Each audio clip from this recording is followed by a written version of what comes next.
Alors donc, je vais effectivement vous présenter en fait un compte rendu d'ouvrage d'un livre que j'ai lu et qui vient d'être traduit en anglais en fait un professeur chinois, Cao Xiaolai, concernant l'évolution de la pensée économique en Chine depuis la fondation de la République en 1949. Donc voilà la référence. Euh, et en fait, voilà, je me suis donc le professeur Chao Xiaolai est professeur à l'université of Finance and Economics à Shanghai et sa synthèse est très intéressante et c'est un peu la première fois qu'on peut avoir accès en anglais à tous ces débats qui sont compilés par ce professeur. Donc voilà. Donc, le livre couvre l'ensemble de la période hein, la création de la République populaire de Chine en 49 jusqu'à 2019. Et moi, je me suis focalisé dans cette présentation sur la partie qui me semble la plus intéressante, c'est-à-dire depuis 1990 jusqu'à aujourd'hui. Donc, cette présentation, je vais l'axer aussi sur les aspects critiques de ce que les Chinois appellent les Western Economics, l'économie occidentale, parce que c'est peut-être ce qu'on a le moins l'habitude de voir dans les ouvrages d'économie en Occident, tout simplement. On connaît mieux, mais l'auteur présente aussi largement les théories économiques occidentales qui ont été utilisées par les Chinois. Mais voilà, ça en général, c'est quelque chose qu'on connaît mieux. Donc j'ai essayé de me focaliser sur les critiques qui sont adressées par les Chinois et qui ont eu beaucoup d'importance. Donc voilà, je vais simplement reprendre l'ensemble des chapitres qu'il utilise pour faire cette critique depuis 1990, et puis en reprenant les idées importantes qui me semblent apparaître dans ces débats. Donc premièrement, il insiste sur le fait que dans la pensée économique des Chinois, dans les débats économiques en Chine, les discours du Sud de Deng Xiaoping en 1992 ont une grande importance. En fait, c'est dans la hiérarchie de la pensée économique chinoise quelque chose qu'on retrouve vraiment au sommet, c'est les discours qu'a prononcé Deng Xiaoping en 1992. Donc, dans ces discours, Deng explique que le but du socialisme, ça doit être de développer les forces productives de façon plus importante que dans le capitalisme, et que donc il n'est pas possible de se contenter d'un système socialiste qui ne développerait pas les forces productives. Il faut les développer et davantage que dans le système capitaliste. Donc il explique aussi que la planification et l'économie de marché ne sont pas les critères qui permettent de définir le capitalisme et le socialisme. Parce que le système socialiste utilise l'économie de marché, en particulier en Chine, et le capitalisme utilise aussi la planification. Donc à partir de là, voilà, Deng Xiaoping propose la mise en place d'une économie socialiste de marché, selon le terme bien connu, et il appelle à ce que les Chinois utilisent le marché, le système du marché, à chaque fois que cela est plus efficace et à chaque fois que cela peut être utile à la progression de l'économie de la Chine. Et bien entendu, il faut aussi que la Chine puisse utiliser la planification aussi bien quand cela lui est nécessaire. Donc ces éléments vont être débattus et repris par le 14e Congrès national du Parti communiste chinois en 1992 et vont déboucher sur voilà, l'établissement officiel de l'économie socialiste de marché. Donc ensuite, lors de ce congrès, c'est la propriété publique associée à la propriété privée pour une longue période qui va être mise en avant, et ainsi que l'idée d'une propriété mixte entre le domaine public et la propriété privée, dans le but d'augmenter la productivité et d'éviter la polarisation économique, c'est-à-dire l'accroissement trop important des inégalités, à l'aide de ce que les Chinois appellent le macro-contrôle. Donc, réalisé par l'État, c'est le contrôle macroéconomique. Et ça, c'est une idée très importante dans la pensée économique en Chine, dans les débats économiques, et c'est quelque chose qu'on va retrouver jusqu'à nos jours et qui va être beaucoup développé, l'idée de macro-contrôle. Sachant que la planification est comprise comme un outil clé de ce macro-contrôle. Donc ensuite, lors du 15e Congrès national en 97, l'idée du système de l'économie socialiste de marché aux caractéristiques chinoises va être développée. Et le but va être de développer une économie de marché avec des conditions socialistes. Donc il va y avoir ensuite un boom de la pensée économique en Chine depuis 1992. Beaucoup de débats qui vont en fait confronter la pensée marxiste, venue notamment d'Union soviétique, avec l'économie de marché venue de la pensée néoclassique occidentale. Donc à ce moment-là, beaucoup d'universitaires en Occident tendent à rejeter la distinction qu'introduisent les Chinois entre économie socialiste de marché et capitalisme. Les universitaires occidentaux affirment que la Chine est simplement capitaliste. Donc, ils considèrent, ces économistes occidentaux, que l'économie de marché se définit globalement comme une économie basée sur la propriété privée et spontanément régulée par le marché. Voilà, c'est la définition que les Chinois proposent pour résumer la pensée des économistes occidentaux. Mais les cercles économiques en Chine considèrent que l'économie de marché est en fait seulement un mode d'allocation des ressources qui est différent en lui-même du capitalisme. Et donc en 1995, un groupe de Chinois d'économistes chinois va affirmer que en fait, l'économie socialiste de marché, c'est combiner les lois générales de l'économie de marché, qu'ils reconnaissent, hein, avec les lois spécifiques du socialisme, qui sont, elles, différentes. Donc en fait, tout ça débouche sur un débat économique particulièrement, le nœud du débat économique, c'est finalement comprendre la relation entre la propriété publique socialiste, qui est très importante en Chine, et l'organisation de l'économie de marché. Voilà, c'est à cette idée que les débats économiques sont arrivés au milieu des années 90 et ça s'est prolongé jusqu'à nos jours parce que c'est vraiment l'idée centrale qui occupe beaucoup d'économistes en Chine, c'est comprendre le lien, l'articulation entre la propriété publique très importante en Chine et l'économie de marché.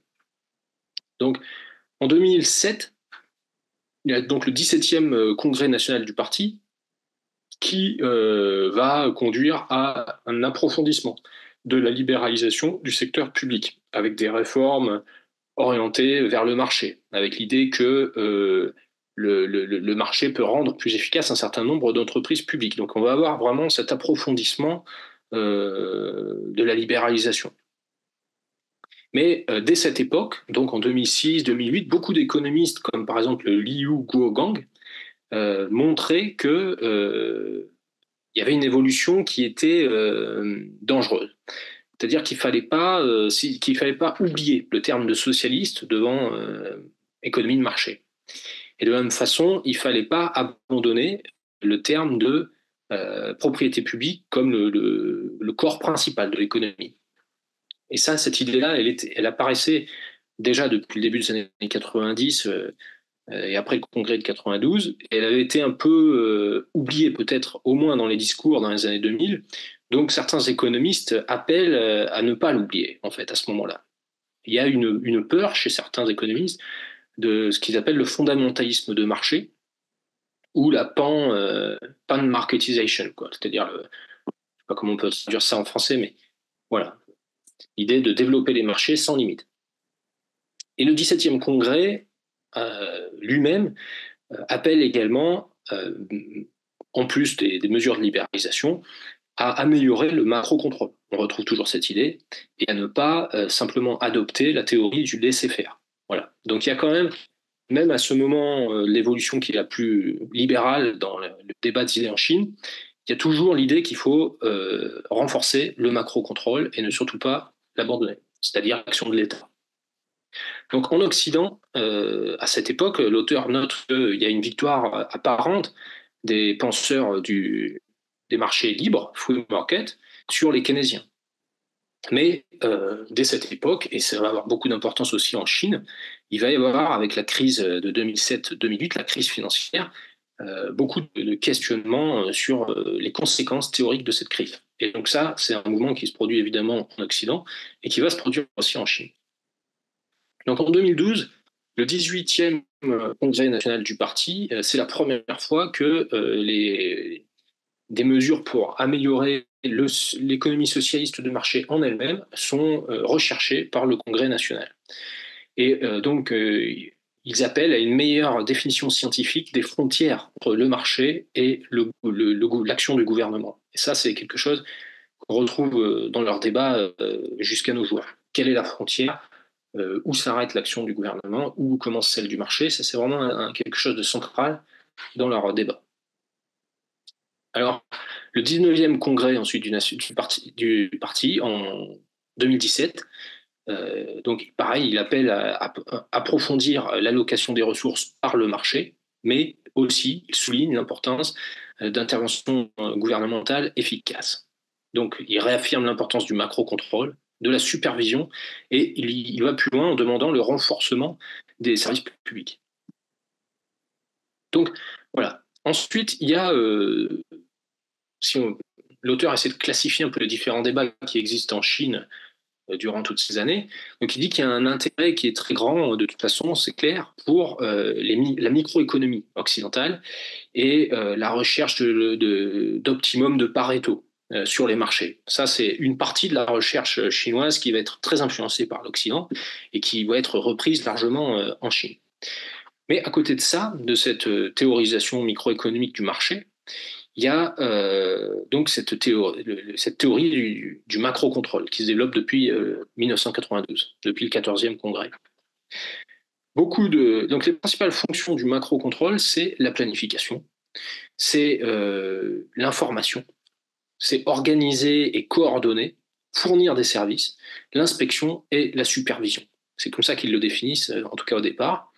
La planification, elle était importante pour donner des objectifs réalistes, pour faire des prévisions et pour élever la productivité. C'est comme ça qu'ils le définissent. Ensuite, le macro-contrôle, il est lié dans l'histoire de la Chine au développement de la macroéconomie. Tout ce qui est lié à la politique monétaire, donc à une croissance économique stable, à l'inflation, à toutes les structures économiques majeures. Et la macroéconomie s'est beaucoup développée en Chine dans les années 80 avec une mode très importante, enfin un intérêt en tout cas très important sur la pensée de Keynes. Et donc, évidemment, le macro-contrôle s'inscrit aussi un peu dans cette lignée.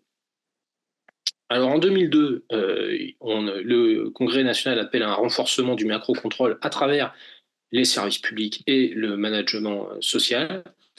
Puis, il y a la crise de 2008 qui arrive.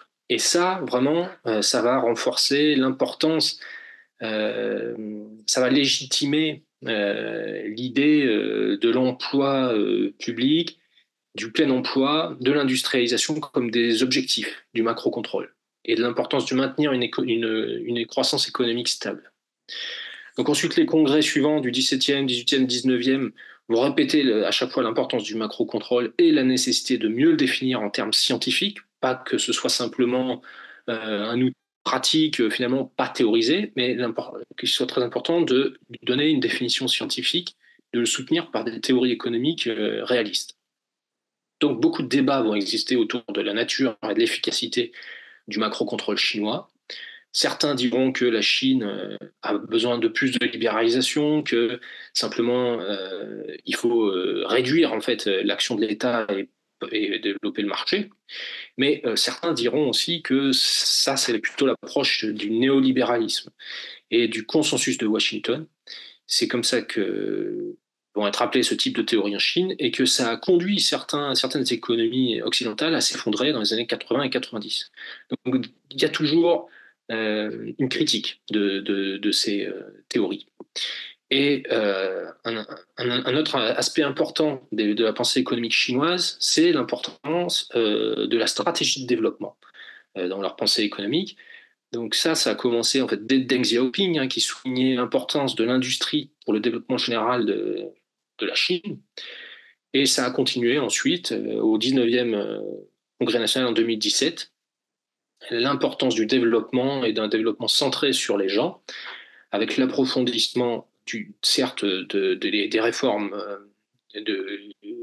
du côté de l'offre, mais aussi la revitalisation rurale, le développement régional coordonné et l'innovation scientifique ont été définis comme des points clés du développement.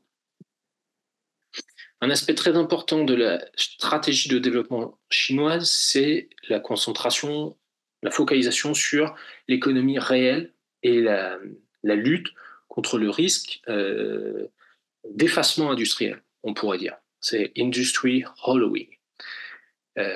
Parce qu'il y a la conscience en Chine que cet effacement industriel s'est produit dans les économies occidentales. Donc ils veulent tirer les conséquences de ça et ils veulent éviter que ça se produise en Chine. Ça, c'est un aspect très intéressant. Et donc en fait, ils constatent que du fait de la baisse des profits dans les industries traditionnelles, et il y a un risque que ces industries traditionnelles, l'épargne de ces industries, se dirigent vers les marchés financiers pour maintenir des hauts niveaux de profit et abandonnent la structure industrielle et la production. Et ça, c'est ce qu'ils appellent, ce que les Chinois, les chercheurs chinois appellent le risque de virtualisation économique, qui est lié à donc l'effacement industriel. Et ça, c'est quelque chose qui se produit comme dans la situation que j'ai mis, quand les taux d'épargne sont plus hauts que les taux d'investissement et qu'une large quantité des fonds sont épargnés vers le système financier, ce qui devient un capital autogénéré sur les marchés financiers dans le but de poursuivre le profit. Donc ça, c'est quelque chose qui les inquiète. Et pour lutter contre ça, il faut utiliser ce qu'ils appellent le economic deleveraging, c'est-à-dire la délevérisation de l'économie, définanciarisation si on préfère, c'est-à-dire la nécessité de supporter, d'une part, que les industries traditionnelles soient compétitives, donc de les réformer, de les rendre compétitives, et pour ça d'investir dans ces industries, et d'autre part, de perfectionner et d'améliorer le fonctionnement des marchés financiers pour ne pas qu'ils absorbent l'investissement industriel. Donc, d'ailleurs, les marchés financiers sont très développés en Chine, mais ils sont, d'un point de vue théorique, considérés comme étant encore à l'étape de la recherche. Et il y a un consensus pour dire qu'une meilleure supervision de ces marchés est requise avant de les développer davantage. Donc, ils en sont là pour l'instant. Ils se méfient un peu des marchés, clairement, du fait des crises financières et de l'évolution occidentale. Alors, en fait, ils arrivent un peu à la conclusion que le but du gouvernement, c'est de maintenir un ordre de marché qui fonctionne correctement. On arrive à cette idée qui parfois a été présente dans les modèles occidentaux classiques, un peu idéalisés, mais est-ce que l'État doit maintenir un bon fonctionnement de marché, en fait. Et bien, finalement, ils arrivent à ce genre de conclusion, même s'ils considèrent toujours que le marché ne peut pas tout faire. Et ça, c'est une grande différence avec le néolibéralisme, comme ils le définissent. Alors, aussi, un objectif du gouvernement, c'est de maintenir tout simplement l'industrie en Chine. Ce qu'ils appellent le squelette de l'économie nationale, c'est l'industrie chinoise. Et ça, ils ne veulent pas l'abandonner, même si l'évolution naturelle du marché y conduirait. Ils se refusent à ça. Voilà. Parce qu'ils ont peur aussi de l'internationalisation de la production. Ils voient qu'y compris les entreprises chinoises ont intérêt à délocaliser leur production pour améliorer leurs profits, mais ils ne veulent pas laisser ce mouvement se développer hors du macro-contrôle parce qu'ils veulent maintenir tout simplement l'industrie en Chine. Donc voilà, c'est la situation que j'ai mise en dessous. Simplement prendre en compte l'augmentation du secteur tertiaire et des services à la place de l'industrie n'est pas une vision qui est suffisamment complète. Et le résultat final serait d'effacer l'économie nationale. Donc le transfert de l'industrie doit apprendre de l'expérience des pays développés tels que les États-Unis, l'Europe et le Japon. On ne peut pas être plus clair. Voilà, donc ensuite, dans le chapitre suivant, l'auteur montre que dans les années 90, il y a eu une grande confrontation théorique en fait entre trois choses en Chine, c'est le marxisme, ce qu'ils appellent les Western Economics, et les réalités de l'économie chinoise. C'est vraiment ces trois points qui sont toujours qui forment en fait ce qu'ils appellent les China's Economics. Et donc la critique qui était adressée à beaucoup de travaux marxistes théoriques, qui étaient très nombreux en Chine évidemment, c'était leur manque d'analyse empirique. Il y avait beaucoup trop de lois abstraites et une tendance à rejeter également les outils mathématiques du fait souvent d'un manque de connaissances ou de formation en mathématiques des économistes. Et de plus, il y avait un manque d'une méthodologie bien forte, bien soutenue par une strong méthodologie. Donc ensuite, il y avait aussi une critique du paradigme soviétique à beaucoup d'égards. Et d'un autre côté, il y avait aussi une critique de l'économie occidentale, une idéalisation de ces modèles économiques, l'absence d'institutions, excepté dans les travaux des auteurs tels que Coase et North. Mais euh, ces auteurs qui ont été très utilisés en Chine, apparemment, seront eux-mêmes critiqués. Donc, certains affirmaient même que la théorie de base en Occident des mainstream economics était profondément en crise. Parce que l'objet de recherche de l'économie occidentale était limité à la recherche de l'allocation des ressources, à une recherche étroite de l'allocation des ressources. Donc, par exemple, Kui Chi Yan en 95 et sur des articles qui ont continué jusqu'à aujourd'hui d'ailleurs, parce que Kui Chi Yan est professeur à l'université de Chicago aux États-Unis, je crois. Donc, il a montré qu'il y avait une crise profonde de l'économie occidentale dès 1995 et pour moi, alors c'est pas dit explicitement, mais je retrouve vraiment des choses qu'on a connues dans certains travaux en France, hein, comme évidemment Jacques Sapir, bon c'était plus tard, les trous noirs de la science économique en 2002, mais aussi les travaux de Bernard Guérien sur les failles de théorie de l'équilibre général.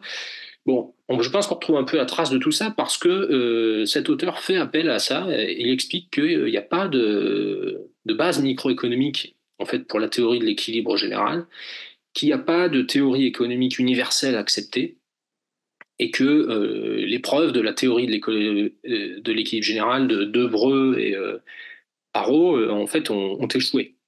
Et il définit aussi la théorie de Coase comme étant tautologique.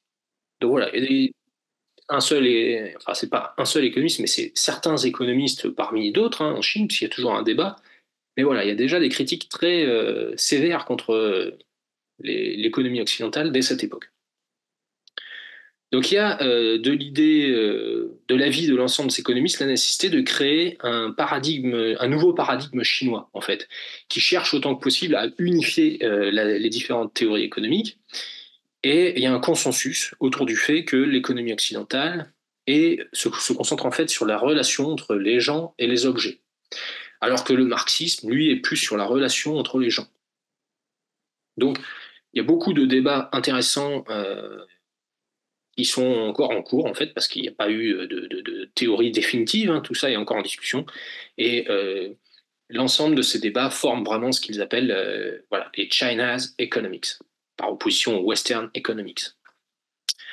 L'importance donc aussi des penseurs économiques chinois traditionnels, en plus du marxisme, des réalités chinoises et des penseurs occidentaux, rentre aussi en compte. Alors, il y a aussi des débats importants qui ont eu lieu sur la nature eurocentrée des économies occidentales ou non. Parce qu'il y a certains jeunes économistes chinois, notamment dans les années 90, qui voulait adopter l'ensemble du cadre de pensée des économistes occidentaux, et qui disait, c'est donc le monde occidental, j'ai mis la citation, hein, parce que donc le monde occidental a changé son concept arrogant et étroit d'eurocentrisme et a commencé à traiter les autres civilisations avec une attitude plus juste et plus objective. Voilà, c'était, pour résumer, la pensée de ces jeunes économistes qui voulaient adopter l'ensemble de la pensée occidentale qui considérait être la pensée scientifique. Mais ça n'a pas été le cas parce que, comme le dit poliment l'auteur, il y a eu des débats très nombreux à ce sujet, mais aussi longtemps que l'économie n'est pas une science naturelle, il fallait tolérer différents systèmes de pensée nationaux. Voilà, c'était la réponse polie qui est adressée à ces économistes, mais les Chinois n'ont jamais adopté l'ensemble du cadre de pensée des économistes occidentaux. Alors, pourtant, ils en ont adopté certains courants, évidemment, donc la microéconomie, comme je le disais tout à l'heure, mais aussi la pensée d'Hayek ont joué un rôle dans la mise en place des réformes chinoises. Il y a eu plusieurs débats autour des droits de propriété, du système de droits de propriété, et la nécessité de développer, de protéger la propriété privée pour développer des marchés efficients. Mais aussi, toujours, la nécessité de maintenir une propriété publique comme le corps principal. Et ça, c'est une idée également très importante qui va se maintenir dans tous les débats jusqu'à nos jours. L'idée de maintenir voilà, cette propriété publique comme quelque chose de substantiel dans l'économie chinoise et même de majoritaire, en théorie. Et en parallèle, il va y avoir le développement de cette propriété mixte avec des schémas très innovants.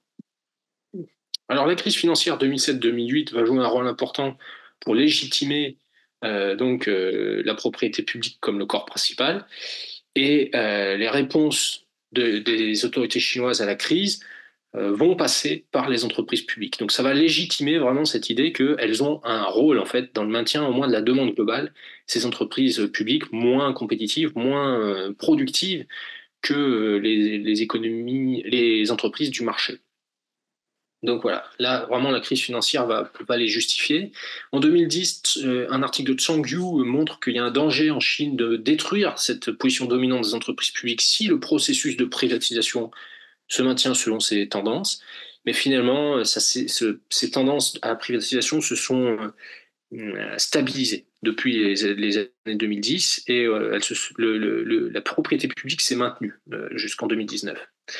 Il y a aussi des débats en Chine autour des théories de la distribution des revenus pour savoir quel niveau d'inégalité est le bon ou non pour développer l'économie chinoise.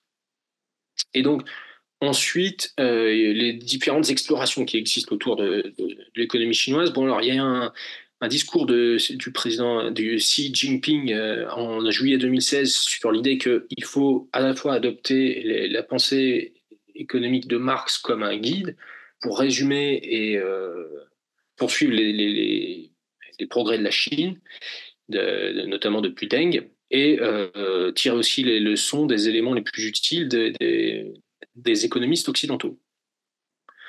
Donc voilà, là il y a vraiment aussi un questionnement à propos de la meilleure façon pour les Chinois de diffuser leur pensée économique dans le monde. Et un certain nombre d'auteurs ont argumenté sur le fait qu'il fallait agir avec confiance et simplement traduire l'essentiel de la recherche chinoise et de leur paradigme en anglais. Et le livre que je présente est largement la conséquence de cette façon de voir les choses, qui effectivement me semble assez bonne. Alors voilà, certains chercheurs, comme les articles Hong Jin-King, que j'ai cités ici, proposent la distinction suivante entre les Western Economics, qui sont en gros le développement le plus possible des marchés libres, qui doivent résoudre tous les problèmes et réduire le plus possible l'action de l'État, et la conception des Chinois, qui est l'efficacité de marché, c'est-à-dire utiliser le marché quand c'est nécessaire, et développer aussi le macro-contrôle, c'est-à-dire l'action gouvernementale. Effectivement, c'est une distinction qui me paraît à la fois simple mais convaincante. Alors le marxisme est perçu comme une science en Chine et pas comme un dogme, et c'est quelque chose qui peut aider comme une méthode. Donc le Xi a précisé dans ses discours de 2018 pour le 200e anniversaire de la naissance de Marx que le marxisme conserverait sa jeunesse en prenant en compte toutes les expériences du réel. Et en 2007, à un symposium sur le capital de Marx, certains scientifiques ont expliqué que certaines lois décrites dans le livre étaient toujours valides, notamment pour comprendre le capitalisme. Les économistes occidentaux ont été introduits massivement dans les années 90-2000, et à la fin des années 2010, toute la connaissance mathématique et les modèles économétriques des Occidentaux ont été globalement absorbés par la recherche chinoise. Mais il y a une critique sur le fait que les mathématiques ne pourront jamais remplacer l'économie en tant que telle, parce que l'économie est toujours basée sur des hypothèses de départ et qui ne peuvent pas toujours être définies en termes mathématiques. Mais il est vrai, en tout cas, ça aussi c'est le consensus, que la nature fortement expérimentale de l'économie doit être reconnue, y compris par les économistes marxistes. Ça, c'est un point important pour eux aussi. Alors, effectivement, l'économie ne peut pas être regardée simplement comme la relation entre les choses, mais aussi comme la relation entre les gens. Et ça, c'est un apport du marxisme pour les Chinois. Et certains chercheurs, par exemple, argumentent toujours sur le fait que les économistes occidentaux ont pour but non pas de développer un système scientifique, mais de défendre la propriété privée des moyens de production et de défendre un système purement capitaliste. Alors l'économie institutionnelle donc, a eu aussi son importance en Chine. Et voilà, il y a globalement une tendance à l'unification des deux systèmes de pensée. Et donc enfin, un point important pour les Chinois, c'est le développement des institutions. Ça, c'est quelque chose qu'ils ont largement étudié. Il y a une critique du consensus de Washington parce qu'il ne tient pas assez en compte des changements institutionnels. Et donc, ils opposent à ça le nouveau consensus de Pékin, Beijing Consensus. Donc, le consensus de Washington, ils utilisent la définition de Stiglitz.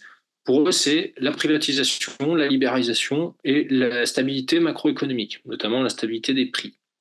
Alors, il y a eu beaucoup de critiques de ça en Chine, en affirmant que c'est trop dogmatique et que ce n'est pas adapté pour guider le changement de façon pratique.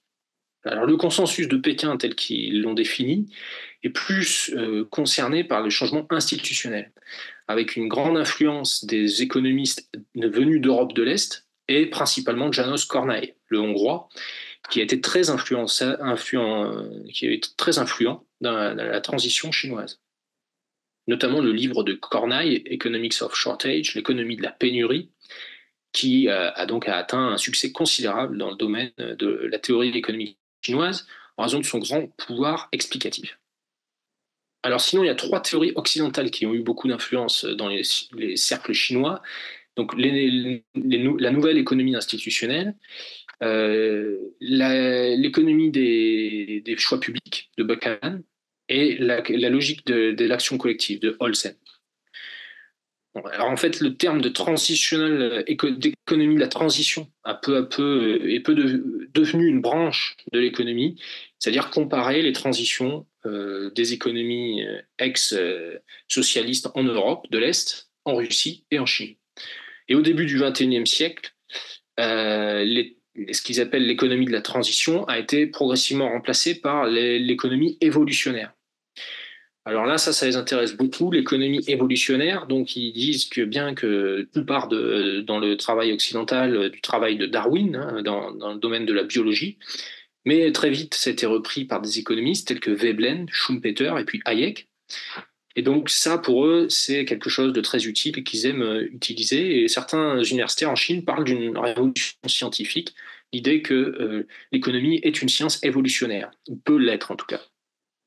Et donc ils affirment que la transformation de l'économie de la Chine a été une amélioration du changement institutionnel et une évolution, et pas seulement la croissance de quantité.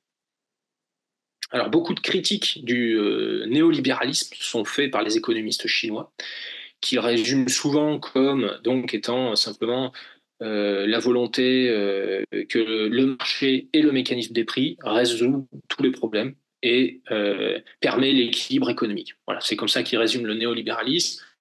Le plus petit gouvernement possible et les plus grands marchés possibles. Voilà.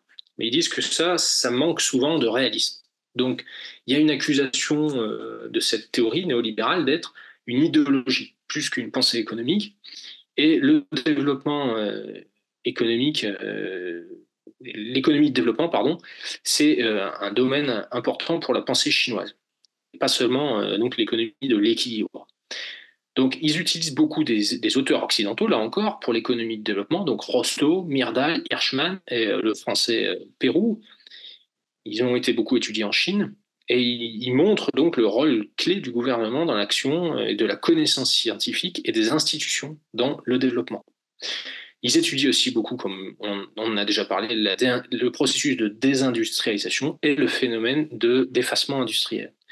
Donc, par exemple, pour citer un article récent, il y a Wang Songqi qui a écrit sur l'excessive désindustrialisation de la Chine en 2019. Le macro-contrôle et l'industrie donc, ont beaucoup d'importance dans leur théorie du développement. Le problème des cycles économiques a lui aussi été étudié. Le débat autour du monétarisme, des anticipations rationnelles a été discuté. L'histoire économique est aussi reconnue comme étant importante pour comprendre les bulles qui se forment dans l'économie et les marchés financiers. Le risque de financiarisation lié au risque d'effacement industriel et de virtualisation économique est aussi très étudié. Le risque des crises financières, évidemment. L'importance de plus en plus de ce qu'ils appellent le développement de haute qualité et du capital humain est mise en avant. Et enfin, la nécessité d'optimiser la politique industrielle et d'éviter l'effacement industriel via à la fois l'approfondissement des réformes, donc en partie par le marché et en partie par l'investissement industriel et la transformation industrielle. Et donc il y a un besoin d'investissement industriel, et ça c'est pas dans le livre, mais ça fait le lien quand même avec une partie de leur politique monétaire que j'ai déjà eu l'occasion de présenter sur le programme AFRE, investissement dans l'économie réelle, dirigé par la Banque centrale, qui me semble largement compréhensible au vu de ces débats théoriques, et qui est un outil très intéressant, utilisé par leur Banque centrale. Voilà, alors pour finir, je vous ai mis ces deux graphiques donc sur les publications scientifiques en Chine sur les différentes périodes. Donc on a d'abord 1949-1959, 1960-1969, etc., etc., jusqu'à 2011. Et bon, voilà, on voit l'explosion de l'activité scientifique qui s'est produite en fait à partir des années 80. C'est vraiment impressionnant. Et en bleu, on a les travaux spécifiquement chinois, et en orange, tous les travaux qui ont été traduits de l'étranger, qui sont venus des pays étrangers. Et donc, on voit que les deux ont connu une croissance très importante, après des années très difficiles, notamment dans les années 60-70, pendant la révolution culturelle, où on voit qu'il y a vraiment une extinction quasiment de l'activité scientifique en Chine. C'est vraiment très marqué. Et ensuite, là, on a voilà, un très grand développement scientifique qui s'accélère de plus en plus. Et la dernière période est une période plus courte, 2008-2011. Donc, c'est pas qu'il y a une baisse de l'activité scientifique en Chine. Hein. Si on rapporte ça aux périodes précédentes, en fait, c'est une augmentation. Hein. Ça continue à augmenter légèrement. Ça augmente moins que, par exemple, en 98-2007, mais ça continue d'augmenter. Il n'y a pas de baisse, hein, comme le graphique peut le laisser penser. Donc voilà, évidemment, c'est très important de voir que ça résume bien le fait qu'il y a un débat économique absolument florissant, phénoménal en Chine. Et enfin, dernier graphique, c'est la décomposition. Donc alors là, c'est depuis 1999 hein, jusqu'à 2011, la décomposition de tous les travaux économiques qui ont été traduits en Chine par pays. Donc là, c'est très intéressant. On voit que, alors que si on avait fait ce graphique pour les premières périodes de la République populaire de Chine, évidemment, c'était l'Union soviétique qui était en tête. Mais là, la situation a beaucoup changé depuis les années 99, puisque c'est les USA, les économistes américains, évidemment, qui sont les plus traduits, parce qu'ils sont beaucoup intéressés à eux. Et en deuxième, le Royaume-Uni. Parce qu'il y a eu beaucoup de débats historiques au Royaume-Uni qui les ont intéressés, déjà, et puis aussi parce qu'ils ont l'anglais. Ensuite, en troisième position, on trouve le Japon, notamment pour tout ce qui est économie industrielle, je crois. Et en quatrième position, c'est l'Allemagne. En cinquième position, c'est la France, qui n'est pas si loin que ça d'Allemagne. Et la France et l'Allemagne ont plutôt tendance à progresser sur les dernières années.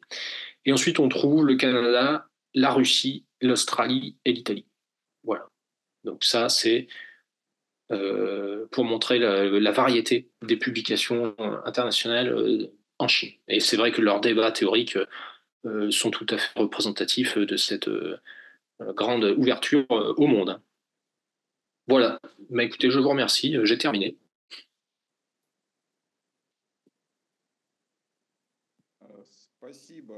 Merci beaucoup. Merci Maxime d'avoir fermé votre PPT pour qu'on puisse vous voir. Et comme j'ai une priorité en tant que modérateur de cette session, je vais commencer la discussion et je voudrais l'orienter d'une certaine manière. C'est un sujet, c'est une intervention très inhabituelle pour notre séminaire, mais j'ai entendu, et souvent dans des formulations assez surprenantes, beaucoup de problèmes, beaucoup de sujets théoriques qui, d'une manière ou d'une autre, nous concernent notre séminaire et des diverses solutions de ces problèmes. On les utilise, on s'en sert dans le cadre de notre séminaire. Je pense que chacun de nous a sa propre vision de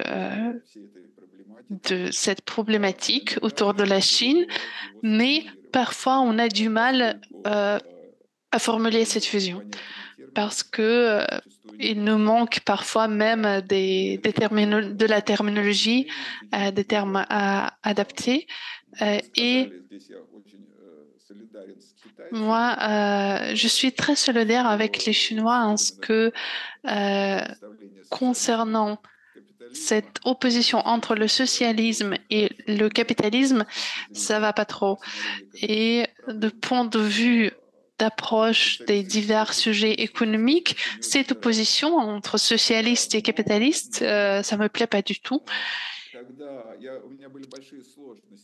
Et j'ai eu des difficultés, j'avoue, avec la terminologie quand j'ai proposé mon intervention au séminaire précédent, parce que là, j'essayais de présenter ma vision de la place qu'occupent dans l'économie les méthodes de marché et les méthodes, comment dire, plutôt de régulation à travers l'hiérarchie. Donc, des méthodes plus dirigées, plus strictes. Et après, je développer mon idée en parlant sur le rôle et la place de cette régulation directive et régulation à travers le marché en économie.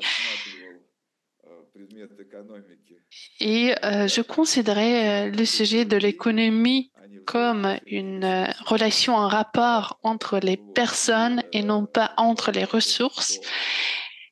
Et je disais notamment que des problèmes tels que les problèmes que j'exposais pourraient être résolus à travers d'une telle formulation du sujet de l'économie, de l'objet de l'économie plutôt, mais je disais également que ces deux objets de l'économie ne se contredisent pas, ils se complémentent parce que on peut considérer l'économie comme une science sur l'usage rationnel des ressources limitées pour résoudre certains problèmes.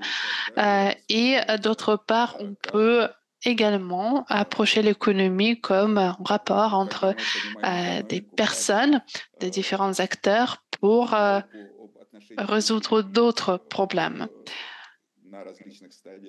Et donc, voilà, les deux approches sont valables. Alors ensuite, aussi, selon moi, il est très difficile de résoudre ces problèmes en restant dans les limites de l'économie. On ne veut pas partir vers la politique ou l'idéologie, mais il y a une autre science plus proche, telle que la psychologie sociale, et peut-être c'est sur le croisement avec ces sciences qu'on pourrait visionner la solution de certains problèmes. Alors, ma vision personnelle de ces divers problèmes, c'est que on peut les résoudre à travers le développement d'un tel axe économique comme l'économie comportementale. C'est une microéconomie comportementale, mais si l'on parle d'une macroéconomie comportementale et si on développe voilà, ces directions, ces axes, on pourrait parler des différents rapports entre les types de solutions en macroéconomie, donc d'une part le marché, d'autre part l'approche directive, l'hierarchie et les marchés. Il y a les différentes combinaisons en fait, et je pense qu'ici on pourrait souligner une ressemblance si on se réfère à Daniel Kahneman. Le système de prise de décision 1 et 2 au niveau individuel et les solutions de marché et les solutions directives. Donc, si on compare les deux, en fait, ce n'est pas la seule analogie qu'on peut proposer, parce qu'il y a également une ressemblance entre les imperfections, les failles du marché connu et les effets de perception décrits par Kahneman, par Thaler, par d'autres chercheurs aussi. Et je pense,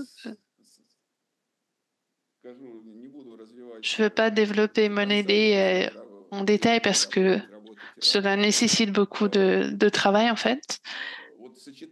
Mais j'ai l'impression que la combinaison entre la combinaison des solutions de marché et des solutions directives doit être similaire au ratio, à la combinaison des de régulation des solutions humaines à travers le système 1 et le système 2.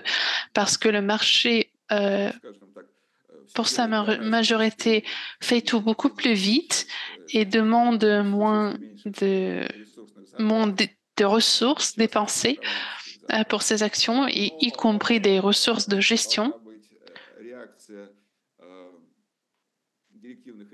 Mais il faut que les solutions directives, les décisions directives réagissent aux imperfections du marché, aux failles du marché, quand les décisions directives ne vont pas se substituer au marché, mais vont réorienter ce marché.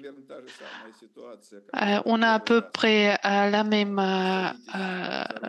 situation quand vous mettez pour la première fois au volant d'une voiture avec votre instructeur et chaque fois vous devez penser qu'est-ce que vous devez faire, qu'est-ce que vous devez tirer, etc. Ça, c'est une régulation, une gestion directive, mais vous contrôlez complètement la situation. Et l'autre possibilité, c'est quand vous avez déjà appris, vous avez déjà parcouru un nombre de kilomètres pendant 10 ans, vous faites toutes ces actions automatiquement. Ça, c'est la variante du marché quand on a la nécessité d'introduction du système directif. Par exemple, vous avez l'habitude de prendre une bonne route, une route sèche, et là, vous vous trouvez tout d'un coup sur une route glacée. Et c'est là où vous allez devoir mettre en œuvre votre système directif pour ne pas vous renverser en voiture, pour ne pas passer de côté de la route, vous devez apprendre certaines actions, des actions, des compétences nouvelles pour reprogrammer votre système de marché. C'est là où la gestion directive est importante. On peut beaucoup parler là-dessus. En fait, ce qui serait peut-être intéressant pour nous, c'est de dédier un jour dans de nos prochains séminaires à ce type de questions. Parce que toutes les questions sont très intéressantes. Cette vision chinoise, c'est un angle de vue très intéressant sur les mêmes questions qui nous occupent tout le temps, mais cela permet de les voir sous un angle, sous une lumière un peu différente. C'est très, très intéressant, mais si on se lance dans une vaste discussion de ce sujet, je pense qu'on va terminer à minuit. Et c'est pourquoi je propose de se limiter à des questions très courtes auxquelles Maxime pourrait répondre sans faire des recherches supplémentaires. Voilà, j'ai vu les mains levées. Alexandre, Jacques et Hélène. Il y a aussi Hélène. Est-ce qu'il y a quelqu'un dans la salle?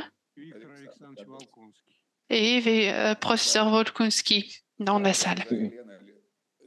Et Mstislav Afanassiev. Est-ce que je peux déjà poser ma question? Oui, c'est un bref commentaire et une question. Premièrement, une remarque. C'est une intervention très vaste, très riche sur un sujet assez général. Et ce serait intéressant de regarder un sujet plus resserré dans un contexte statistique. La Chine est un sujet passionnant. Nous faisons des recherches aussi sur la Chine. J'ai publié un article sur cela. Donc, des questions liées à l'axe antérieur-extérieur du développement. Donc, la circulation intérieure, extérieure et double. Je ne veux pas aller en détail. J'ai expliqué ma vision dans mon article. Donc, ce sera intéressant de ne pas regarder seulement l'économie politique, mais regarder de plus près des facteurs, des contextes et pourquoi est-ce que cette discussion a lieu. Parce que j'ai l'impression que voilà, ce qui est annoncé de la tribune officielle, c'était une réflexion plutôt sur la situation en cours en économie chinoise, donc la crise de 2008, passage à la circulation intérieure, ensuite le passage à la circulation double quand le réchauffement de la demande antérieure a donné un déficit de balance commerciale. Ça, c'est mon commentaire. Et une question sur le sujet que vous venez de présenter. Le plus souvent, quand nous discutons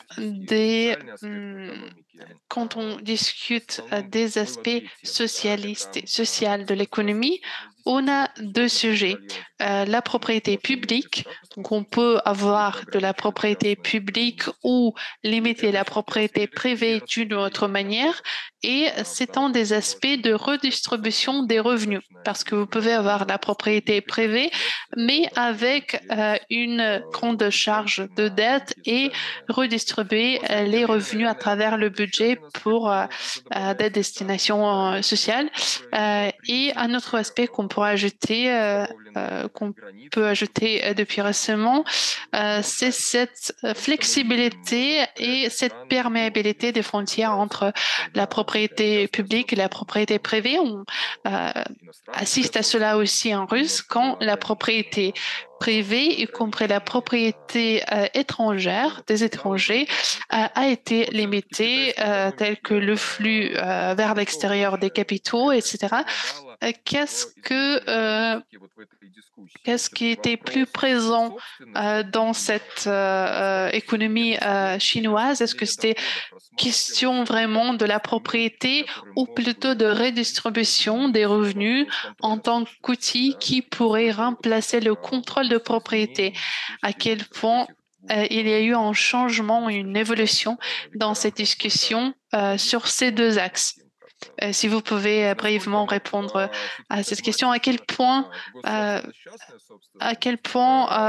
il y a ces dogmes de propriété publique, propriété privée et aurait pu être substitué par une discussion sur des mécanismes de redistribution des revenus, des impôts, etc.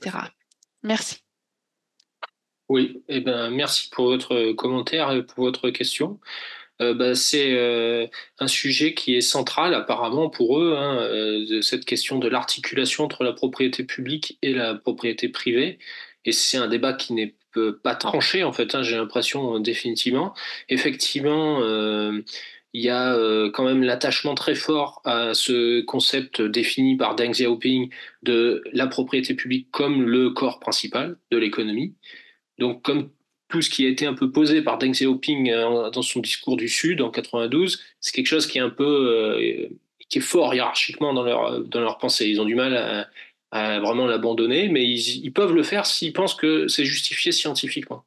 Donc après, il y a effectivement, évidemment, la défense de la propriété privée comme étant le mécanisme de base d'un bon fonctionnement du marché. Et évidemment, tout ce qu'a dit Oleg tout à l'heure est vrai. Le marché permet, dans beaucoup de cas, une meilleure allocation des ressources et une plus grande efficacité avec moins de moyens. Donc ils sont attachés pour cette raison à la propriété privée et à ce qu'elle soit garantie. Ça, c'est très important. Mais en fait, après, le débat n'est pas tranché. Il y a aussi la crise de 2008 qui a bien montré que la relance de l'économie chinoise passait par les entreprises publiques. Donc là, le rôle de demande et de redistribution, quelque part, est bien apparu. Et ensuite, il y a vraiment cette propriété mixte qui recouvre différentes formes, qui est apparue, qui continue à se développer avec un processus d'essai et d'erreur et qui donne des choses souvent très intéressantes, hein, des associations dans les campagnes, par exemple, entre des paysans privés et des groupes publics. Mais là, après, il faudrait rentrer dans le détail, mais en tout cas, c'est un point central de leur réflexion. Voilà.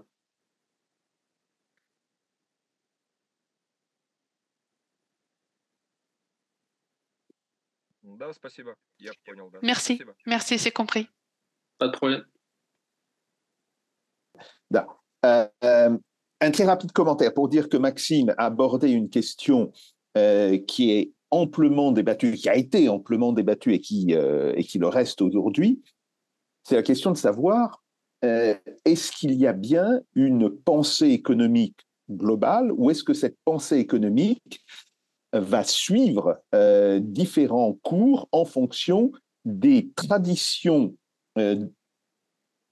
intellectuelles et des traditions culturelles dans chaque pays. Donc ça, c'est un problème qui me semble extrêmement important et qui, en fait, apporte de l'eau au moulin de cette notion de déglobalisation, de régionalisation, en fait, du monde.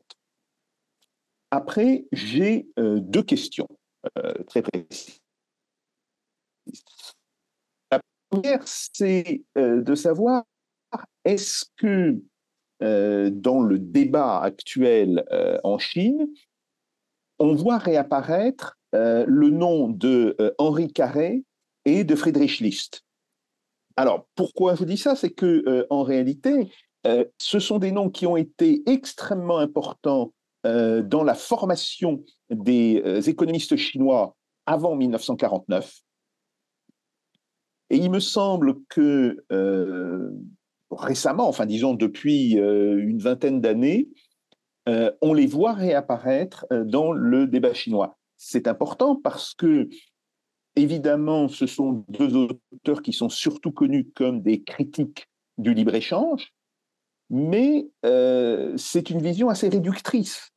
En réalité, ces auteurs font une critique de la théorie économique telle qu'elle s'est constituée en Grande-Bretagne sous David Ricardo et à travers ça, qui continue d'influencer beaucoup la théorie économique actuelle, et prône l'un et l'autre pour une approche qui est beaucoup plus institutionnelle, et en particulier, alors c'est vrai chez Friedrich List, ça l'est un petit peu moins chez Harry Carey, quoique, il développe l'idée d'une connaissance collective qu'ils opposent à la notion de connaissance individuelle. Donc ça, c'est la première question. La deuxième question, Maxime, tu as cité parmi les emprunts faits par les Chinois à la pensée économique française, François Pérou. Bon, et on voit bien le lien. Mais les collègues que je peux continuer d'avoir à l'INSEE me disent qu'il y a un très grand intérêt de la part des économistes chinois pour l'expérience française de planification des années 1950 à 1970. Est-ce que tu peux le confirmer? Est-ce que tu l'as vu apparaître dans dans l'ensemble de la base de données des références occidentales utilisées en Chine ou pas? Alors, pour Henri Carré et Friedrich List, je n'ai pas vu apparaître ces noms. Hein. Je ne dis pas qu'ils n'existent pas dans la pensée économique. Bon, c'est une synthèse, hein, donc même si c'est quand même un livre assez épais, j'imagine que c'est difficile de tout citer pour cet auteur. Mais évidemment, ce serait très intéressant de voir ça, puisque c'est des auteurs particulièrement intéressants, y compris au plan méthodologique. En plus de ça, Marx lui-même, je crois, avait critiqué le travail de Friedrich List, sauf erreur de ma part. Donc je pense que ça doit bien être connu, au moins par ce biais-là, c'est sûr. Et ensuite, concernant l'expérience de planification française, je n'ai rien vu là-dessus. Mais encore une fois, dans cet ouvrage, sachant que je me suis concentré sur la partie à partir des années 90. Donc peut-être que dans les années 80, c'est le cas. Et ça ne m'étonnerait pas parce que Deng Xiaoping lui-même a quand même vécu en France pendant longtemps et était inspiré, je pense, par certains aspects du modèle français dans les années 60. Ça, c'était juste avant qu'il arrive au pouvoir. Donc je pense que ça a pu avoir un rôle, c'est sûr. Mais pour l'instant, j'ai rien lu personnellement à ce sujet. D'accord.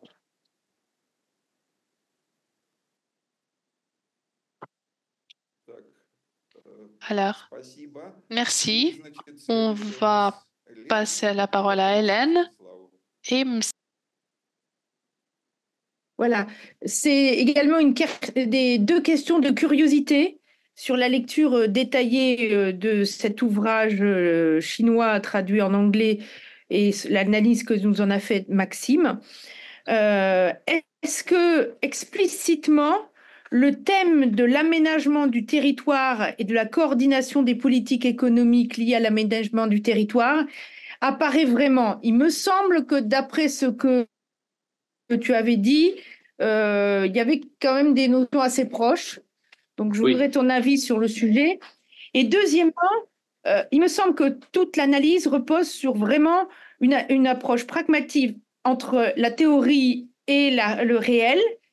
Je voudrais savoir si, d'un point de vue méthodologique, il y a aussi des travaux qui ont été menés avec les outils de la théorie du contrôle dynamique appliqués à l'économie. Ces approches en France, en partie ou dans le monde anglo-saxon, ont été mises de côté assez vite parce que ça contrecarrait la position de l'économie standard statique et donc aussi tout le contrôle hégémonique que voulait exercer ce courant de l'économie un peu sans partage. Est-ce que les Chinois, eux, ouvrent à ces progrès scientifiques dans une méthodologie dynamique? Merci Maxime. Merci Hélène pour ces questions. Alors concernant l'aménagement du territoire, oui, on peut répondre clairement que c'est présent sous la forme du développement régional. C'est comme ça qu'ils l'appellent. Mais ça, c'est quelque chose de très important pour eux. C'est une des parties de l'économie du développement, qui est une branche importante de leur pensée. Et on en voit la trace dans beaucoup d'institutions, par exemple la politique d'investissement dans l'économie réelle de la Banque centrale de Chine fait explicitement référence au développement régional. Et dans le livre, il y a des passages assez longs où il expliquait comment ils analysent les différences régionales. Ils utilisent un système de gradient pour voir le développement de chaque région avec des statistiques bien précises. Et le but étant évidemment de développer chaque région, y compris les plus reculées et les plus pauvres. Donc ça, c'est explicitement présent dans leur action. Ça fait partie du macro-contrôle. C'est un élément très important pour eux. Et qu'on retrouve beaucoup moins, je trouve, dans la pensée économique occidentale, parce que souvent c'est présent comme au mieux comme une action empirique des institutions, parce qu'on a des institutions qui s'occupent de ça, mais on a très peu, je trouve, de théorie économique là-dessus, alors que eux s'y intéressent beaucoup. Et concernant la théorie du contrôle dynamique, alors je ne sais pas si ça répondra à ta question, mais au niveau, ils ont beaucoup d'interrogations sur la méthodologie de l'économie. Ça m'apparaît évident. Ils sont très intéressés par les théories évolutionnaires. Ils s'intéressent. En fait, j'ai retrouvé quand même beaucoup de débats qui m'ont été enseignés, il faut bien le dire, quand j'étais à l'EHESS. Hein, j'ai trouvé la trace de beaucoup de ça sur l'économie évolutionnaire, l'économie du développement, les stratégies de développement, sur la méthodologie de Hayek, par exemple, et ils utilisent ça. Il y a les critiques de la théorie de l'équilibre général. Tout ça, c'est très présent. Voilà. Donc, oui, il y a une très forte réflexion méthodologique.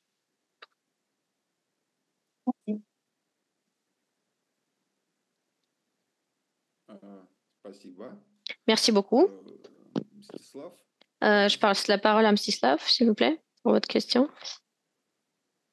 Pour cette compte rendu hyper détaillé, très clair, très saturé, même copieux. Mais ce que me manque, c'est plutôt votre analyse, votre approche plutôt descriptive. Elle était très intéressante, mais je ne vois pas d'autre côté votre attitude. Parce que visiblement, il y a pas mal de contradictions logiques. Par exemple, les interprétations chinoises sur les aspects de la propriété publique et privée, plan et marché, etc. Voilà, c'est-à-dire, j'aimerais dire encore une fois merci bien, mais en même temps, j'aimerais voir votre avis sur les sujets qui étaient bien présentés et discutés. Ma question est la suivante. Absolument par hasard, la semaine dernière, il y avait 2 interviews hyper larges. Une interview était donnée par Paul Krugman et l'autre, elle était donnée par Jeff Sachs. Et Paul Krugman, il a insisté que l'économie chinoise, elle est absolument instable. Les perspectives de développement sont très faibles. Et Jeff Sachs, au contraire, il est actuellement en Chine. Il a dit que l'économie chinoise, c'est une économie qui prospère. L'avenir de l'économie chinoise est brillant. Vous êtes de quel côté dans cette discussion? Merci bien, Maxime. Merci pour cette question. Oui, effectivement, j'ai pas tellement donné mon avis là-dessus, parce que je voulais faire déjà le compte-rendu en toute objectivité, pour rendre compte un peu des débats qu'ils peuvent avoir. Moi, bon, justement, effectivement, aussi, comme vous l'avez bien dit, il y a beaucoup de contradictions, c'est clair, et qui reviennent souvent d'ailleurs dans les différents chapitres. Mais ce qui me paraît intéressant, justement, c'est qu'il y a un débat en fait qui est riche. Ils ont conscience, davantage qu'en Occident, il me semble, qu'il y a beaucoup de débats qui ne sont pas tranchés et qu'il leur faut pour ça travailler, discuter et laisser plusieurs possibilités sur la table. Donc ils laissent se développer différentes branches dans la recherche, différentes écoles de pensée, et ensuite, bon, c'est le congrès du parti en termes politiques qui choisit, mais ils laissent se développer différentes écoles de pensée parce que pour eux, ça leur apparaît nécessaire pour penser en fait. Et ça, rien que ça, je trouve que c'est très important en fait, parce que c'est quelque chose qu'on a vu disparaître parfois en Occident avec, c'est ce qu'on critiquait dans l'aspect vraiment doctrinaire du néolibéralisme. On l'a tous un peu ressenti en France, je pense, ça, d'une façon très forte, c'est l'interdiction de penser autrement. Et ça, en fait, on le ressent beaucoup moins quand on lit les débats des Chinois. Et ça, franchement, c'est très agréable. Et à mon avis, c'est porteur de bons résultats parce que c'est la pensée qui travaille, quoi. La pensée libre. C'est un peu, peut-être un peu, ça peut paraître paradoxal de dire ça parce que la Chine reste quand même peu démocratique, mais en termes scientifiques, en économie, il faut bien dire ce qui est, on se sent plus libre quand on voit ces débats. Enfin, moi, c'est mon ressenti en tout cas, voilà. Sans porter de jugement politique, encore une fois. Et ensuite, bon, par rapport à ce que je pense, moi, de ces débats, si ça a une importance, bon, moi, je pense que c'est très important, leur analyse de, par exemple, l'effacement industriel. Ça me paraît quelque chose de particulièrement actuel et qui n'a pas été suffisamment développé, clairement, dans la pensée occidentale. Ce que j'aime aussi, c'est la façon dont ils cherchent à théoriser l'action de l'État, pas simplement à l'utiliser comme quelque chose comme une action pratique, mais à avancer des théories scientifiques qui viennent compléter les théories du marché. Ça me paraît très important parce que sinon, si on laisse les théories du marché évoluer par elles-mêmes, on voit bien ce qui se passe en Occident, c'est il faut faire que du marché dans tous les secteurs, partout. Et en fait, on ne peut plus arrêter ça. Parce qu'on n'a pas de théorie correspondante qui disent mais l'État est utile dans telle et telle situation. Voilà. Donc ça me paraît très important aussi chez eux. Ensuite, c'est quelque chose qu'on retrouve aussi, je pense, bon, déjà sur le développement par région, l'aménagement du territoire, justement, ou le macro-contrôle, surveiller que toutes les populations aient accès à certains services, les hôpitaux, l'éducation, tout ça, ça me paraît, encore une fois, très bien, très important. Et après, au niveau de leur... Ça, c'est pas dans le livre, mais ce qui m'intéresse personnellement, la politique monétaire de la Chine, je la trouve également intelligente, je trouve qu'elle va dans le bon sens. Et enfin, sur la propriété publique, là c'est difficile d'avoir un avis tranché, mais moi je pense quand même qu'une large propriété publique en Chine explique une partie de leur succès. Parce que ce qui fonctionne, c'est une économie, j'ai l'impression c'est parce que c'est une économie mixte.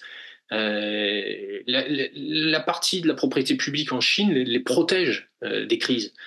Ça leur permet de faire des plans de relance, ça leur permet de redistribuer une partie des richesses. Alors, toutes les populations qui travaillent là-dedans, j'imagine, comme ça, doivent évidemment. J'imagine que dans ces entreprises publiques, il doit y avoir moins de productivité, moins d'efficacité, qu'on doit retrouver beaucoup d'inertie, comme dans plein d'administrations, bien sûr. Mais d'un autre côté, est-ce que tout le monde peut travailler dans des entreprises hyper productives dans un pays donné? C'est difficile. Ça permet quand même de garder tout le monde, toute la population dans le bateau et en même temps de développer des entreprises hyper efficaces dans une autre partie de l'économie. Donc en fait, ça me semble équilibré. Après, où mettre le curseur, c'est toujours difficile à dire, mais moi je pense que leur système est équilibré. Et ce débat sur propriété publique, propriété privée, il est intéressant, mais je pense qu'il est important de protéger une part importante de propriété publique, malgré tout, à mon avis. Voilà.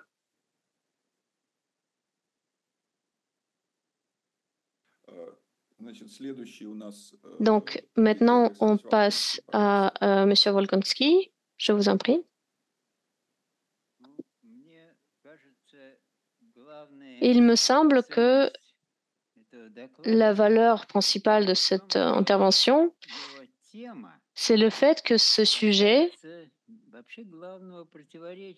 en fait, porte sur le débat principal peut-être de toute notre histoire, en fait. La contradiction principale. Donc, comment je peux le résumer?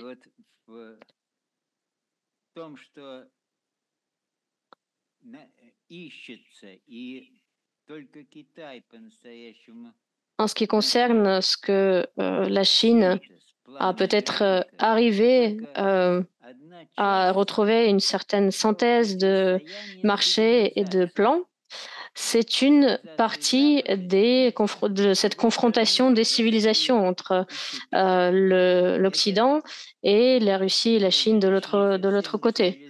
Donc, ce sont des civilisations différentes et cette confrontation entre elles était bien sûr surtout d'actualité au XXe siècle entre le capitalisme et le socialisme.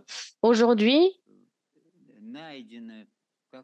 on a réussi dans une certaine mesure, pas vraiment une synthèse, pas vraiment une solution entre le plan et le marché, et entre les systèmes institutionnels de l'Occident et de la Chine et de la Russie, mais cette recherche continue en Chine et peut-être pas d'une manière suffisante.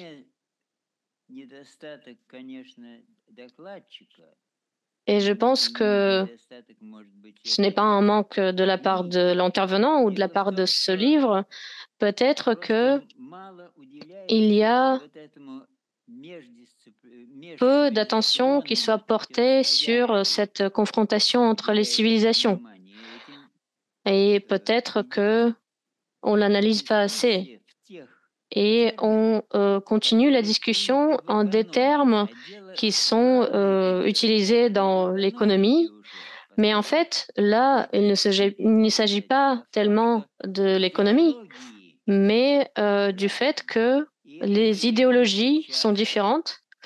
Et nous le voyons aujourd'hui grâce à cette situation où il y a une confrontation entre ces deux mondes, entre le monde qui essaye de construire un monde multipolaire et un monde qui essaye de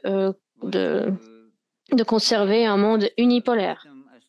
Donc, il me semble qu'il y a ici quelque chose de très important et je serais intéressée d'entendre un peu plus sur ce sujet. Peut-être que l'intervenant n'a pas eu assez de temps pour développer cette thématique.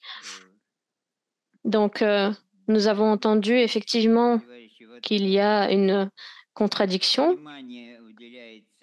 et qu'on porte l'attention soit sur les personnes, soit sur les objets ou les processus économiques, mais cela n'est pas suffisant à mon avis. Donc, ce sujet n'a pas encore été suffisamment traité, même si les historiens tels que Toynbee et autres en parlent et ont essayé de développer cet aspect, mais cela n'a pas été suffisamment développé. Voilà, donc si vous avez quelque chose à rajouter sur ce sujet pour qu'on puisse comprendre un peu mieux, ce serait génial. Merci beaucoup. Oui, merci pour cette question. Oui, bien sûr, je me suis... le livre que j'ai présenté se focalise sur l'aspect économique.